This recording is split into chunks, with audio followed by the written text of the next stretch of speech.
I'm attempting to create a new world record. The longest time in which one has written a short story every day. Why am I doing this? Don't ask me.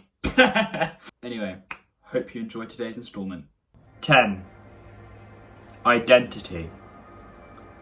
If, over time, you replace each part of a ship, hull by hull, wheel by wheel, plank by plank, at the end of it, is it still the same ship? I drifted down the road, down the undulating cobble expanse that led to the exit of the great city.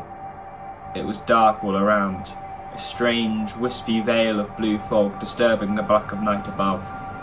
It hung all around, occasionally daring to reach down and weave in between the passers-by like the prying finger of some curious beast. As I walked, people barreled past me in the opposite direction, making their way to the centre of the city. They moved as one great, heaving mass, all storming, almost mindlessly, ahead. Yet, I merely sauntered, swayed, danced around, and was thus pronounced as I slowly descended the hill everyone else climbed. I couldn't make out their faces if I wanted to. Lamplight struck the cobble beneath me, green and slithery, clashing with the great blue overhead. Everything around me felt more and more familiar as I passed, as if I were tracing my thumb along the ridges on my palm, but I couldn't recognise it as I could my arm or legs.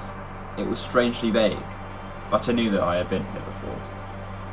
The wispy blue fog grew stronger, thicker, more overpowering the further down the hill-like street I went, and with it, the number of people barging past me dwindled also. It suddenly struck me that I was looking for something. There was something I was searching for, hidden amidst the mist. What was it?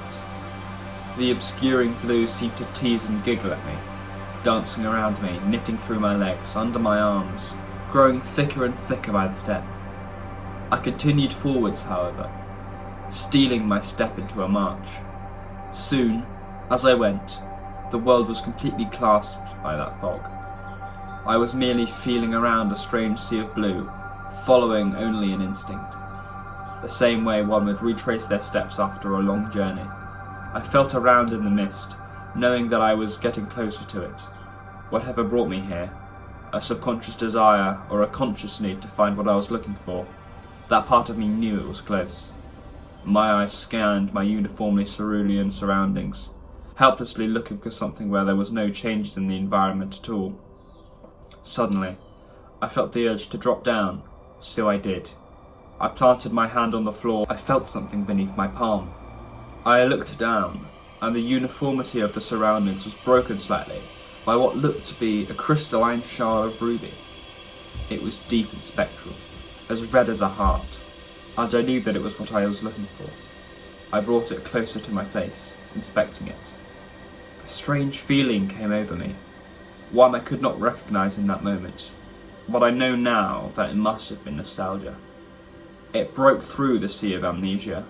It filled the hole where my memories should be, and with that, it melded into my hand.